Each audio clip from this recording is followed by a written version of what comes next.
మీకు ఛాలెంజ్లు విసిరేవి, నీకంత సీన్ లేదు, నీ చేత కాదు, నీ వల్ల కాదు, నువ్వు చేయలేవు అనేలాంటి పనులు మీరు చేసి లేచి నిలిచి మీసం మెలేస్తే అది కదా గెలుపంటే. మీకే తెలియని మీ బలాలను మీకు పరిచయం చేసేవి, మీ సంశయాలను, భయాలను, ఆందోళనను పారదోలేవి, మీ బలహీనతలు మీ ఆలోచనలో తప్ప ఇంకెక్కడా లేవు అని మీకు పరిచయం చేసేవి, మీరు విధించుకున్న పరిమితులను బద్దలు కొట్టి చేరుకునేవే అసలైన విజయాలు.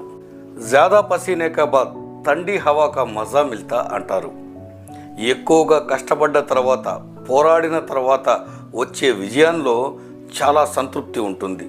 సులువుగా దక్కే విజయాల్లో పెద్ద గొప్పతనము, ఆత్మసంతృప్తి ఏమీ ఉండదు. అప్పుడు మనకు అనిపిస్తుంది, ఓ జన్మకు సరిపడా సార్థకత లభిస్తుంది. ఇది కదా గెలుపంటే, ఇది కదా సక్సెస్ అంటే, ఇదిరా నా రేంజు అని చూపించుకోగలిగిన స్థాయికి మనం వచ్చి నిలబడతాం.